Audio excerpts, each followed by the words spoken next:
भारतात लग्न अजूनही पवित्र आणि आयुष्यभर टिकणारा बंध मानला जातो. पण या विश्वासाच्या पायाभूत रचनेत आता हळूहळू बदल दिसू लागले आहेत. देशात विवाहबाह्य संबंधांकडे पाहण्याचा दृष्टिकोन बदलतो आहे. परिणामी लग्नानंतरच्या अफेअरची संख्याही झपाट्याने वाढत आहे आणि त्यामागे डिजिटल जगाचा मोठा हात आहे. आज लाखो लोक गुप्तपणे अशा नात्यांचा शोध घेत आहेत जे त्यांच्या लग्नाबाहेर अस्तित्वात आहेत.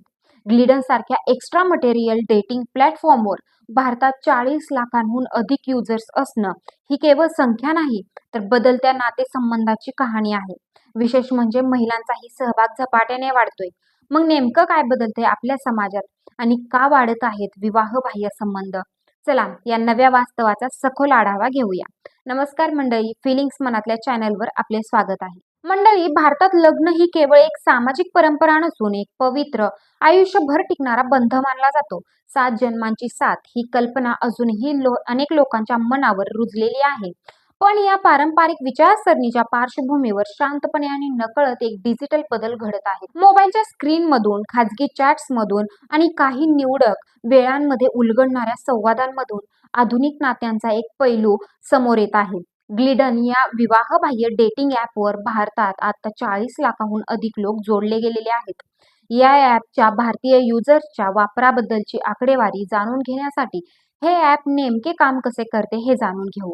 ग्लिडन हे एक खास डेटिंग ॲप आहे जे विशेषतः विवाहबाह्य संबंधांसाठी तयार करण्यात आले आहे. हे ॲप मुख्यतः विवाहित किंवा आधीपासून नात्यात असलेल्या व्यक्तींना त्यांच्या आयुष्याबाहेर नवीन संबंध शोधण्यासाठी मदत करते. या प्लॅटफॉर्मवर महिलांसाठी वापर पूर्णपणे मोफत आहे, तर पुरुषांना मेसेज पाठवण्यासाठी किंवा प्रीमियम फीचर्स वापरण्यासाठी क्रेडिट पॅक खरेदी करावे लागतात. ग्लिडनच्या वैशिष्ट्य म्हणजे त्यामध्ये गोपनीयता आणि सुरक्षिततेला सर्वाधिक महत्त्व दिले जाते, ज्यामुळे युजर्सला त्यांच्या ओळखीबद्दल पूर्णपणे निश्चिंत राहता येते. विशेष करून या प्लॅटफॉर्मवर लोक दिवसभर सक्रिय नसतात. उलट त्यांच्या आयुष्यातील काही विशिष्ट क्षण ते या डिजिटल जगासाठी राखून ठेवतात. दुपारी 12 ते 3 हा वेळ जिथे ऑफिसमध्ये काम करणाऱ्यांना लंच ब्रेक मिळतो, तर घरात असणाऱ्यांना थोडी निवांत वेळ मिळते. या वेळेत आजूबाजूला फारसं कोणी नसतं आणि म्हणूनच ही वेळ अनेकांसाठी गुपित संवादाची संधी बनते. दुसरी वेळ म्हणजे रात्री 10 ते 12. दिवसभराची धावपळ संपलेली असते, घरातील सगळे झोपलेले असतात आणि एक शांत वैयक्तिक वेळ हातात येतो. या शांततेत अनेक जण त्यांच्या भावनांना, विचारांना आणि कधी कधी अपूर्ण राहिलेल्या नात्यांना व्यक्त करतात. लक्षवेधी गोष्ट अशी की या ॲपवर पुरुषांची संख्या सुमारे 65% असली तरी महिलांची वाढ ही विशेष लक्षवेधी आहे. गेल्या 2 वर्षात महिलांची संख्या तब्बल 148% वाढली आहे. ही वाढ केवळ आकड्यांची नाही, तर महिलांच्या वाढत्या आत्मविश्वासाची आणि स्वतःच्या निवडी करण्याच्या स्वातंत्र्याची आहे. या डिजिटल जगातही आवडी-निवडी स्पष्ट दिसतात. पुरुष प्रामुख्याने 25 ते 30 वयोगटातील महिलांशी संवाद साधण्यात उत्सुक असतात, तर महिला 30 ते 40 वयोगटातील आर्थिकदृष्ट्या स्थिर असलेल्या पुरुषांना पसंती देतात, जसे डॉक्टर, चार्टर अकाउंटंट किंवा वरिष्ठ अधिकारी. यावरून दिसून येतं की भावनिक जोडणीसोबतच स्थिरता आणि सुरक्षितता ही महत्त्वाची ठरते. शहरांच्या बाबतीतही एक वेगळीच कथा आहे. बेंगळुरू आणि हैदराबाद सारख्या IT शहरांमध्ये या प्लॅटफॉर्मचा वापर सर्वाधिक आहे. त्यानंतर दिल्ली, मुंबई आणि पुणे ही मोठी शहरे येतात. पण ही गोष्ट इथेच थांबत नाही.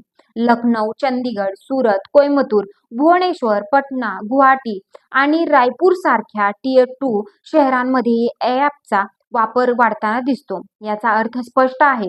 हा बदल केवळ मोठ्या शहरांपुरता मर्यादित राहिलेला नाही, तो हळूहळू देशभर पसरत आहे. या सगळ्या बदलांमागे एक मोठा प्रश्न उभा राहतो. नात्यांची व्याख्या बदलत आहे का? कदाचित हो. आजच्या काळात लोक केवळ सामाजिक बंधनांमध्ये अडकून राहण्याऐवजी त्यांच्या भावना, अपेक्षा आणि अपूर्णता यांना व्यक्त करण्यासाठी नवीन मार्ग शोधत आहेत. लग्नाचं महत्त्व आजही कमी झालेलं नाही, पण त्यासोबतच डिजिटल जगाने लोकांना त्यांच्या आयुष्यातील काही खाजगी कोपरे निर्माण करण्याची संधी दिली आहे.